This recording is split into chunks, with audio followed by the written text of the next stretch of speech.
Good morning, friends, and this is another installment of Johnny W. Bread TV. Monday morning, a little nippy in the air. Let's get started. Recently, I got together with my dad, and he gave me a book. It's called The Truth War by John MacArthur. Interestingly enough, in the late 80s, when I first became a Christian, John MacArthur and Chuck Swindoll were two of the radio broadcasters I listened to the most in my early Christian development. I wanted to talk about this book in particular because one of the things I find as I get older is there are things that I didn't realize when I was younger that now I think can be quite dangerous to people who are impressionable, and it can limit their experience of Christianity in a number of ways. And in particular, this book I want to talk about. MacArthur's book is a great book. It really talks about some things that are dangerous in Christianity, some movements that are definitely against orthodox, conventional Christian thinking.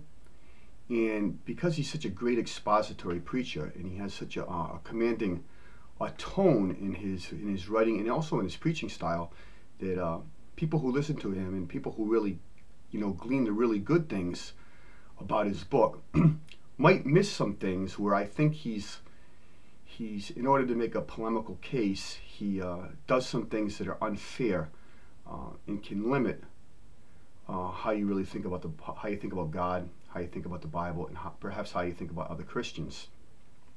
The case in point has to do with he was talking about the emergent church. Now, there's a lot of things about the emergent church movement, I'm not an expert on it, that cause pause or caution for a lot of Christians who are more mainline conservative evangelicals. And MacArthur outlines that case pretty well. But what he neglects to do, and what I think is dangerous, is that he puts everybody who's under the heading of emergent types in the same category. There's a guy named Brian McLaren who I think most evangelicals and even maybe people who used to be favorable to the emergent church movement today dismisses just some guy who's just trying to make this big giant tent for everybody, and everybody's a Christian and everybody can agree on all things, or at least we should. And that's all fine with people who have a more universalist type of Christianity, if there's even such a thing. But he also mentions a guy by the name of Don Miller. And the context of when he mentions him is because I guess there was a controversy with a preacher by the name of Mark Driscoll, who's within evangelical boundaries, and MacArthur mentions that. But he does some things that are controversial, provocative, that MacArthur doesn't like. Rather than get into an issue of Driscoll, he mentions some things about Don Miller, saying some favorable things about Driscoll being a quote-unquote a cussing pastor, and he basically painted Don Miller in an unfavorable light just on that, because he said some favorable things about Driscoll being a cussing pastor, and that basically gave what MacArthur thought was a reason to dismiss Don Miller as not good. And people who would read that, who might want to avoid emergent church movements, would automatically say, well, if I see this guy Don Miller, I'm not going to follow him. And he had mentioned too in the chapter that Don Miller had written a book called Blue Like Jazz, and he didn't mention anything about that book. The reason I bring that up was, to me, Blue Like Jazz is a great book. I love the book. Do I agree with everything in it? Nope. And the fact that Don Miller, I think because he had some bad experiences as a Christian growing up, particularly with political Christians who are on the right wing, he has some really negative ideas or just feelings about Republicans, about conservatives, and he puts out in his book that he's a fan of Obama and Bill Clinton. These things bother me. They bother me a lot. Yet Don Miller's book is fabulous, and this is where I think guys like MacArthur can go wrong and can be dangerous, even potentially dangerous, even though they're really good on propositional truth.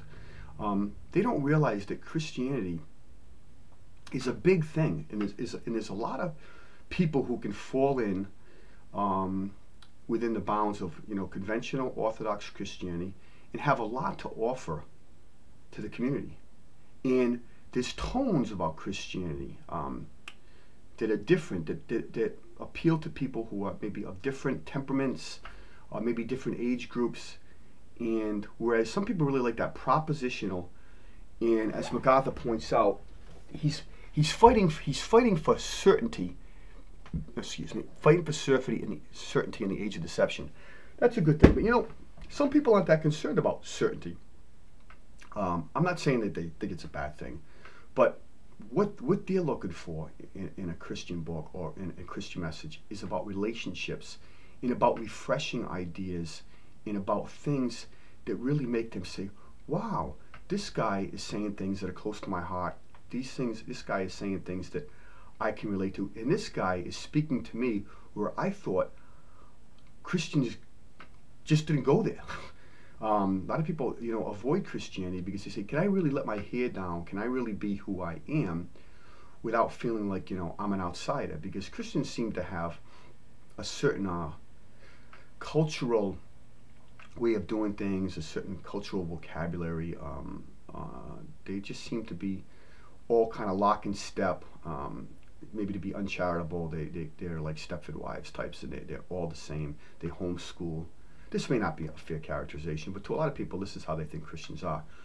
A lot of people who are, you know, maybe dismissive of Christianity, you may give them a Don Miller book, Blue Like Jazz in particular, or another book he read. I'm just reading now, Searching for God Knows What, and they're going to say, wow, this guy is so, he's so on target. The point I'm making, just give me a minute, and I may be rushing this, so now that I'm doing okay on the time, I think I'm okay. The thing is, guys like MacArthur, the book is good, but guys like MacArthur and guys like Don Miller are really on the same team. This is about Jesus Christ. This is about the gospel. This is about either Christians who need to, you know, grow in their faith, or about unbelievers who have the opportunity to hear about Jesus Christ, but for whatever reason are turned off. And there's various approaches. We got to try them all to get people to listen. It's a serious thing. The culture is in trouble. A lot of people don't want to know about God. They're very postmodern.